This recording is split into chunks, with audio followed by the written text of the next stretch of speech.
अस्सलाम वालेकुम viewers, welcome to निगाहस kitchen. उम्मीद करती हूँ आप सब खैरियत से होंगे।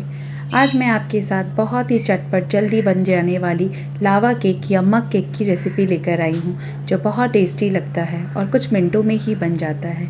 तो इसके लिए हमें अलग से कोई कप या मोल्ड लेने की ज़रूरत नहीं है। ये नॉर्मल जो चाय पीने वाला कप होता है ना, तो मैंने यहाँ पर इसी का मेजरमेंट लिया है। आप चाहे तो कॉफ़ी मग भी यूज़ कर सकते हैं। तो सबसे पहले मैं क्या करूँगी, यहाँ पे प्लेन फ्लावर ले रही हूँ, मैदा। तो 2 टेबलस्पून करके मुझे मैदा यूज़ कर लेना है। इन सारे कप में ही सेम मेजरमेंट रखेंगे। तो हमने यहाँ पे 2 टेबलस्पून करके सारे कप में मैदा ऐड कर लिया है। इसके साथ ही मैं यहाँ पे पिसी हुई चीनी ले रही हूँ, नॉर्मल शुगर है, जिसे मैंने मिक्सी में ग्राइंड कर लिया है और पाउडर शुगर के फॉर्म में यूज़ करेंगे। तो जितना मैदा लिया है ना, उसका हाफ़ हमें शुगर लेना है। तो यहाँ पे मैंने 2 टेबलस्पून मैदा लिया था, तो 1 टेबलस्पून शुगर लिया है। इसके साथ ही मैंने यहाँ पे मिल्क पाउडर लिया है। तो आप किसी भी ब्रांड का मिल्क पाउडर यूज़ कर सकते हैं। मैंने यहाँ नेस्ले ब्रांड लिया है। यहाँ मैंने सारे कप में मिल्क पाउडर ऐड कर लिया है। इसके साथ ही हम यहाँ पे कोको पाउडर यूज़ करेंगे, क्योंकि हम चॉकलेट केक बना रहे हैं। तो यहाँ पे मैं 1 टीस्पून के करीब कोको पाउडर ऐड करूँगी सारे ही मग में। और इसके साथ ही हम यहाँ पे बेकिंग पाउडर यूज़ करेंगे। तो 1/4 टीस्पून बेकिंग पाउडर ऐड करेंगे और हमें मेजरमेंट सेम ही रखना है, इससे इसका टेक्सचर और बहुत ही अच्छा आता है। तो यहाँ देखिए, मैंने 1/4 टीस्पून करके बेकिंग पाउडर ऐड कर लिया है सारे मग में। और इसके साथ ही मैं बेकिंग सोडा यूज़ कर रही हूँ। तो जस्ट अ पिंच, हमारी 2 चुटकी में जितना भी आता है बेकिंग सोडा, तो बस उतना ही हमें ऐड करना है इन सारे मग में। तो इससे बहुत अच्छे फूली फूली राइज़ हो जाती है केक। यहाँ मैंने रिफ़ाइन ऑयल लिया है, तो 1/2 टीस्पून या हाफ़ टी स्पून हम रिफ़ाइन ऑयल इसमें ऐड करेंगे। तो ये वाइट वाली रिफ़ाइन ऑयल है, जिसमें कोई फ्लेवरिंग नहीं होती है। तो केक में हमें विदाउट फ्लेवर वाली ऑयल को ही यूज़ करना होता है।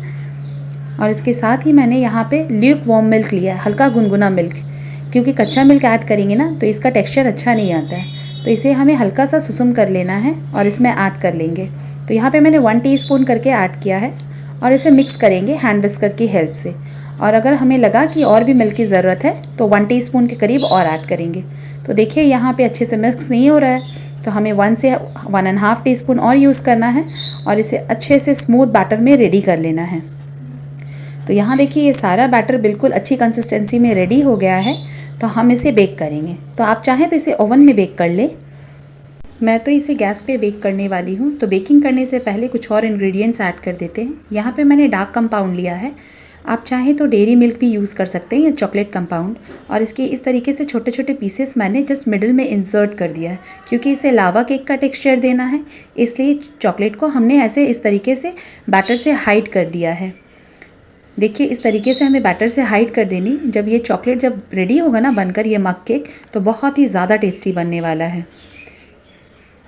तो यहाँ सारे ही मग में मैंने यूज़ कर लिया, इस तरीके से स्पून से स्प्रेड कर दिया है बैटर।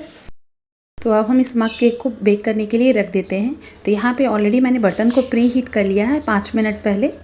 तो फ्लेम लो ही रखेंगे और इसे इस तरीके से अच्छे से पोंछ करके साइज़ इसके हम इस तरीके से बेक होने के लिए रख देते हैं। तो हमें 20 मिनट्स तक बेक करने के लिए रख देना है और फ्लेम बिल्कुल लो रखेंगे, क्योंकि लो फ्लेम पे ना बहुत अच्छे से बेक होता है। तो हमें इस आफ्टर 20 मिनट्स के बाद हम चेक कर लेते हैं। तो ऑलमोस्ट 20 मिनट्स हो चुके हैं, तो चेक कर लेते हैं। आइए देखिए, ये साइज़ में बिल्कुल डबल हो गई है ना, कितनी अच्छे से राइज़ हुई है। तो एक टूथपिक इंसर्ट करके देख लेते हैं। तो ये देखिए, ये टूथपिक बिल्कुल नीट निकल रही है। तो ऑलमोस्ट ये देखिए, इस तरीके से टूथपिक बिल्कुल नीट निकल रही है ना। तो ये केक बिल्कुल रेडी है बनकर। तो इसे हम हल्का ठंडा होने देते हैं पहले। तो मैंने इसे बर्तन से निकाल लिया है और ये केक बनकर बिल्कुल रेडी है, मग केक। आप इसे मग केक कह लें, लावा केक कह लें, कुछ भी कह लें। तो ये बनती बहुत टेस्टी है। आप इसे गर्मा गर्म ही सर्व करें। तो मैं आपको इसका टेक्सचर दिखाऊंगी। तो ये देखिए, माशाल्लाह कितना टेस्टी बनकर रेडी हुआ है। और इसके बीच में जो चॉकलेट रहता है ना, जब ये मेल्ट होती है ना गर्मा गर्म, तो ये और भी ज़्यादा टेस्टी लगती है। और आप इसका टेक्सचर देख सकते हैं। मैं अपने बच्चे से मिलवाना चाहूँगी आपको, जिसने बहुत ज़िद की कि मम्मा आज मुझे केक खाना है। तो फटाफट से मैंने उसके लिए ये लावा केक रेडी किया है। तो बता देगा मेरा बच्चा कैसा बना है। तो बेटा ट्राई करके बताओ कैसा बना है। So how is the cake? मम्मा बहुत टेस्टी बना है केक। सो व्यूवर्स, आपने भी देखा ही होगा कि बच्चों को कितना पसंद आया है। तो आप भी ज़रूर ट्राई करें।